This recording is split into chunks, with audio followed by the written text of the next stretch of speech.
some really great stories here. Yeah, so you learn a lot. Okay, what are we doing here, Sam? Just want to ask you real quick about how you've seen the game change. Well, you can take a seat if you want. Okay, we better hustle. Sorry. How have you seen the game change? You've been in the game a long time. Sabermetrics. No, who you from? Where are you from? KXSF 102.5 FM. Small community radio station here in San Francisco. I don't know if we can get this all in 3 minutes, but I'll do the best I can. And any Bochy stories and off-season plans? Kind of some softball questions. I'm sorry, I apologize. Sorry, get this right. There we go. There we go. Hello, everybody. I'm Sam Pasco with KXSF Sports, and I'm joined by Rockies manager Bud Black. Bud, thank you for taking the time with us. You got it. Great to be here. I wanted to first ask you about how you've seen the game change. You've been in this game since most of your players weren't even born. Player, coach, manager. How have you seen it change? Well, it's changed a lot, right? I think there's so much information now, great information actually, on the data side, on the analytics that I think have sort of reshaped the game. The game itself is still the same game, right? 60 feet 6 inches, 3 outs, pitch thrown, batted ball, but there's a lot of information that has been gathered that has helped strategize the game in I think in a lot of good ways. There's another thing I think. If you look at the modern day athlete, that has changed. Players are bigger, stronger, faster than in my generation and generations before. So I think the overall talent pool is better.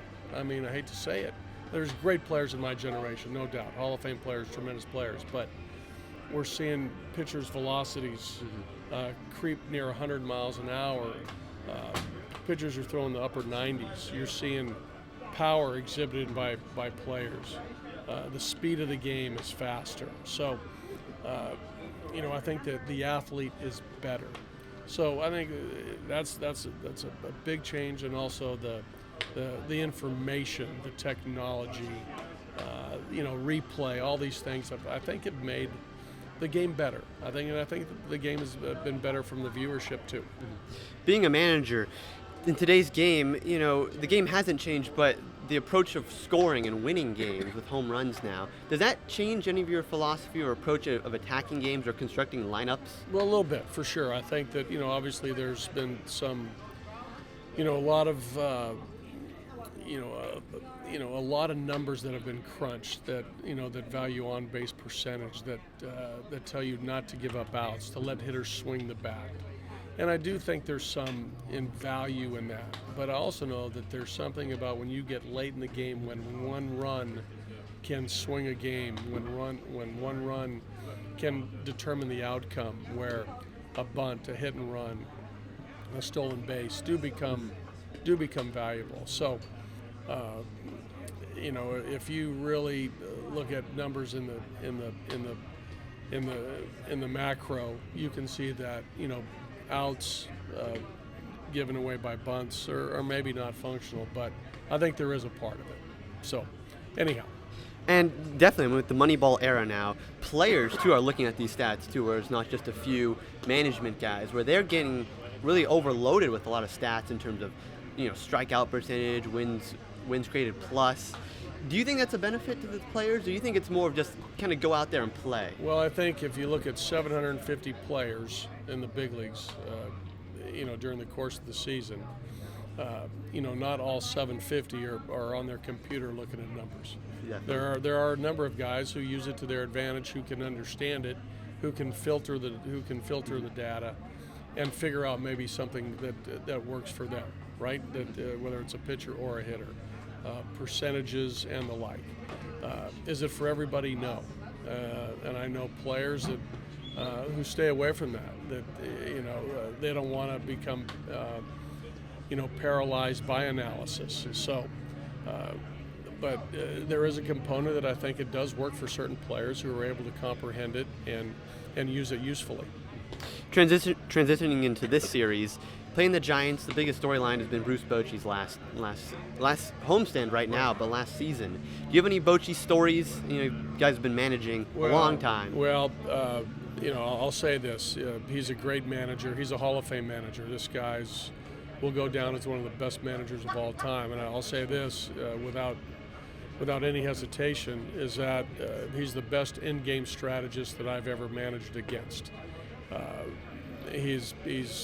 You'll never outmaneuver Bruce. I know that. He's a great manager, and over the last couple of years, he's been become a good friend of mine.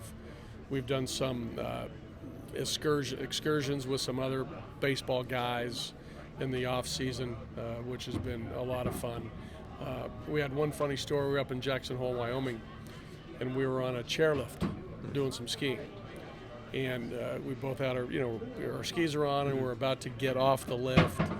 Boch stumbled, hit his head on the back of the chair. Skis went everywhere. I fell over.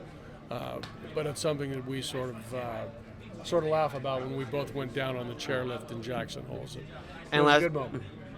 Last question here before I let you go. Any fun off-season plans, real quick? Anything planned?